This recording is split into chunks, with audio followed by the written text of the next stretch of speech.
ప్రభాకర్ రెడ్డి గారు తాడిపత్రి, వాడు ఏదో నానా కూతురు కూర్చున్నాడు. గాడి నా కొడుకు నేను ఏందో చేస్తానని, ఈడు లండన్లో నేను చేస్తాంటే వాడు వచ్చి చూసినాడు. ఏరి నా కొడుకు, వాని కొడుకు కూడా చదువుతున్నాడు. ప్రభాకర్ రెడ్డి గారి కొడుకు లండన్లోనే స్మిత్ గారు చదివినాడు. లండన్లో కాదు, వాడు వేల్స్లోనే ఆడ చదివినాడు. వాడేమన్నా ముసలి ఆంటీలకు లేకుంటే రాని వాళ్ళకు మసాజ్ చేస్తా కూర్చున్నాడు అన్నాడు గాడిది కొడుకు. సో నోటికి ఎంత వస్తే అంత మాట్లాడితే చెప్పిరిగేటట్లు కొడతారు ఎవడైనా కానీ. వాడు మామూలుగా మహబూబ్ నగర్లో దొంగతనాలు చేసుకునే నా కొడుకులు వీళ్ళు తాడిపత్రికి వచ్చినారు. ఇంకా సిగ్గు సరే రాలే ఓడిపోయినా కానీ. ఇంకా కుంటుతా రోడ్లెంబడి ఆ గడ్డాలు పెట్టుకొని ఏడుస్తా, లోకేష్ గారి కోసం ఏడుస్తానంటే నీ బతికేంద్రా, నువ్వేంద్రా, నువ్వు నన్ను చెప్పేదింద్రా, నువ్వు చూసినావా చెప్తూ కొట్టేవాళ్ళు లేకుండా. నీ కొడుకు కూడా యూకేలోనే ఉన్నాడు. వాడంతా అక్కడ రాణులకు మసాజులు బెడ్షీట్లు మాడుస్తూ ఉండేవాడారా? సిగ్గు లేకుంటే. ఎవడైనా కానీ డిగ్నిటీ ఆఫ్ లేబర్, ఎవడైనా కానీ పని చేసేవాని అంత చులకన చేసే పద్ధతిలో మాట్లాడుతున్నావా? నేను పోయినది చదువుకోవడానికి. ఒకవేళ నాకు వీలైతే ఇది ఉంటుంది, లేకుంటే ఉంటుంది. అసలు లేని దాన్ని ఈడెనకలో కూర్చొని చూసినోలాగా బార్లో పని చేస్తాను. నువ్వేం చేస్తాడు? బాత్రూంలో మాపు కొడతాడా నువ్వు నీ కొడుకు ఇద్దరు కలిసి? మామూలుగా దొంగ పనులు చేసుకొని దొంగ ఇన్సూరెన్స్లు, సీఏలు, మీ బతుకులు మొన్నటి వరకు మీరు ఏదో పెద్దగా అనుకునేవాళ్ళు. ఇప్పుడు మీ బతుకులన్నీ తెలిసిపోయినాయి అందరికీ. మీ బతుకులు తెలిసిపోయినాయి కాబట్టి మీరు నోటికి వచ్చినట్టు మాట్లాడతాడు. నేను ఎట్లా ఏ కూపర్లో తిరుగుతేనేమిట్రా, ఏ కటింగ్ కొట్టించుకుంటేంద్రా? నీ బతుకులు కంటే నువ్వు చక్కగా నడిచేది నేర్చుకోరా. బాడుకోనా ఇలా నువ్వు ముందు చక్కగా నడిచేది నేర్చుకో. మా వాళ్ళు చెప్పినారు ఎందుకు లేనా మన గురించి అని.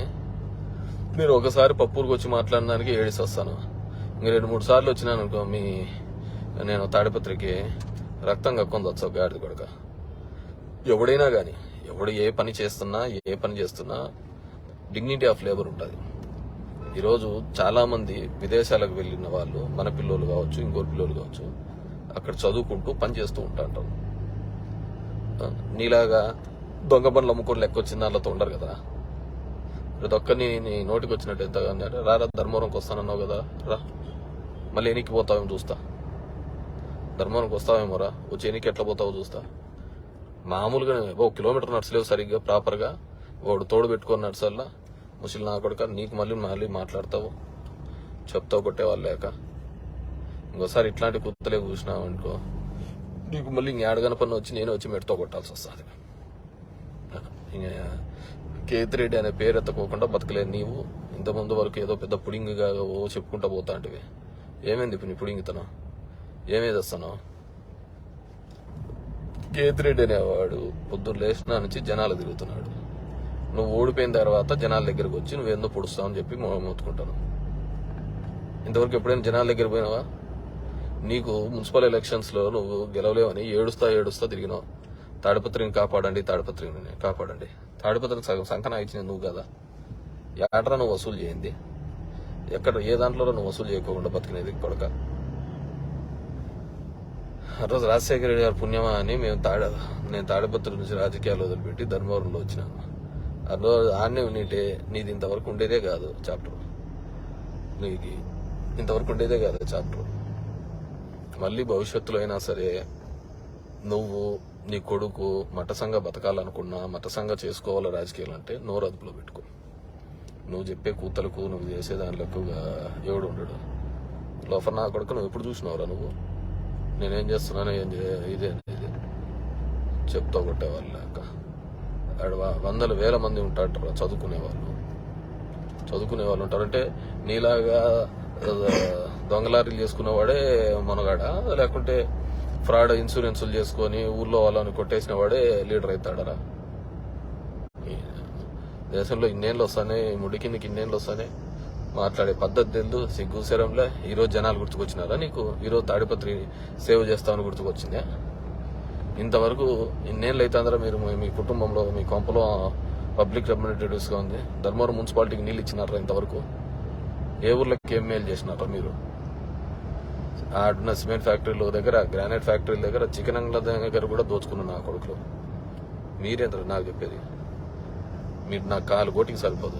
మీరు మీ బతుకులు దరిద్ర నా కొడుకులు కూతలు పూసుకుంటా దరిద్ర మీరు జిల్లా కొట్టిన పీడలరా మీరంతా. చేత్తో కూడా సిగ్గులేని బతుకులు ఎట్లా తెచ్చినారా 30 ఏళ్ళుగా తెలుగుదేశం వాళ్ళందరినీ చంపుకుంటా ఎదిగిన మీరు మళ్ళీ అదే పార్టీలో చేరి మళ్ళీ చంద్రబాబుకు లోకేష్ గారిని కూడా ఊడిగం చేసే పరిస్థితికి అనాగుడుకులు అంటే తిక్కనా వాళ్ళకి తెలియదు అనుకోవచ్చు. మీకు సిగ్గు శరం లేదురా.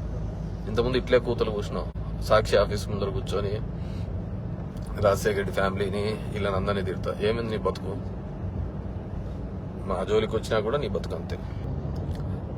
వైఎస్ రాజశేఖర రెడ్డి గారి జయంతి సందర్భంగా ఈ రాష్ట్రానికి ముఖ్యంగా తెలుగు రాష్ట్రాల్లో ఆయన ఒక ప్రత్యేకమైన గుర్తింపును పొందినాడు. 2004 లాంటి పరిస్థితులలో, కరువు లాంటి పరిస్థితులలో వ్యవసాయమే వద్దన్న పరిస్థితి నుంచి అదొక పండగ దిశగా ఈరోజు తీసుకొని పోయే అడుగులు వేసినదంటే అది వైఎస్ఆర్ గారి పేరే చెప్పుకోవాలి.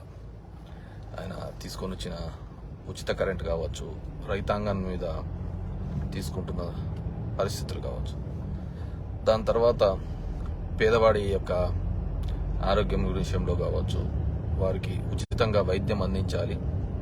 ఏ పేదవాడు కూడా డబ్బులు లేక అనారోగ్యంతో చనిపోకూడదు అని ఆరోగ్యశ్రీ తీసుకొని రావడం జరిగింది.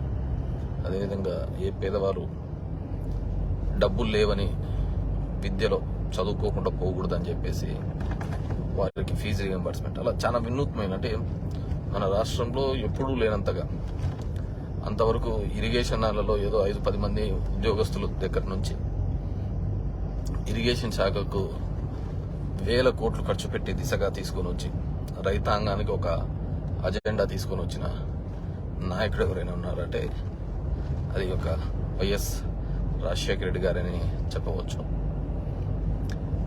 ఆయన చేసినటువంటి కార్యక్రమాలు, ఆయన పోవడంతోనే చాలా మంది మనలో కూడా అనుకున్నాం ఈ రాష్ట్రం విడిపోయి ఉండేది కాదు అతను ఉంటే అని చెప్పేసి. ఎందుకంటే ఆ విధంగా ఫైట్ చేసిన నాయకుడిలో ఆయన ఒకడు. అందరూ తెలుగు వాళ్ళు, తెలుగు రాష్ట్రంలో అందరూ బాగుండాలని.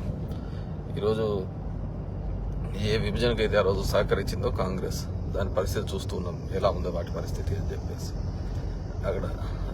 అక్కడ లేదు, ఇక్కడ లేదు, కేవలం రాజకీయ ఆకాంక్షతో చేసిన ఆ ఎత్తు విఫలం కావడం జరిగింది.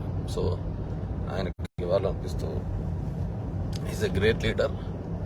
ఆయనకు తగ్గ కొడుకుగా జగన్మోహన్ రెడ్డి గారు కూడా ప్రతి అడుగులోనూ కూడా ఎక్కడే కానీ ఆ పేద అట్టడుగు వర్గాల వారికి అండగా నిలుస్తూ ముందుకు సాగుతున్నాడు. ఈరోజు మా జిల్లాకు 1700 కోట్ల రూపాయలతో ఇన్సూరెన్స్, ఏదైతే అకాల వర్షాలు కావచ్చు, ఎక్కువ వర్షపాతం వల్ల జరిగిపోయిన దాంట్లకు ఆయన ఇవ్వడానికి వస్తున్నాడు. మా జిల్లాలో సత్యసాయి జిల్లాలో సిగ్నల్ కొద్దిగా మిస్ అయింది. సో ఆ విధంగా ఈ రాష్ట్రం యొక్క ఆలోచన విధానంలో కూడా 30 ఏళ్ళ తన రాజకీయంలో ఒక అపోజిషన్లో ఉన్న, రూలింగ్లో ఉన్న మొత్తం మొత్తం రాజకీయం అంతా కూడా ఉంది. వైఎస్ఆర్ ఫ్యామిలీ చుట్టే రాజకీయం అంతా తిరుగుతుంది అనమాట. సో ఆయనకి ఘనమైన నివాళి. అలాంటి నాయకుడు మళ్ళీ రాబోడు. అలాంటి నాయకుడికి ఉండొచ్చు. ఇప్పుడు ఎన్టీ రామారావు కూడా పెద్ద లీడర్, కానీ దాని తర్వాత నెక్స్ట్ జనరేషన్ ఆయన యొక్క ఆలోచన విధానాన్ని తీసుకొని రాలేక ఆలోచన విధానం ముందుకు తీసుకొని పోలేకపోయింది. అది ఎన్టీ రామారావు కుటుంబ సభ్యులు కావచ్చు, ఇంకోరు కావచ్చు, వాళ్ళ తండ్రి యొక్క ఆశయాలు ముందుకు తీసుకొని పోలేకపోయినారు. అది వాళ్ళ యొక్క అసమర్థత. అంటే ఎంతోమంది ముఖ్యమంత్రులు అయినారు కానీ వాళ్ళ పిల్లలు ఎవరు కాలేకపోయినారు. ఒక జగన్మోహన్ రెడ్డి గారు మాత్రమే ఆ విధంగా ముందుకున్నారు. సో ఆయన ధన్యవాదాలు చెప్పిస్తాం. నిన్న ఏ దాంట్లోనో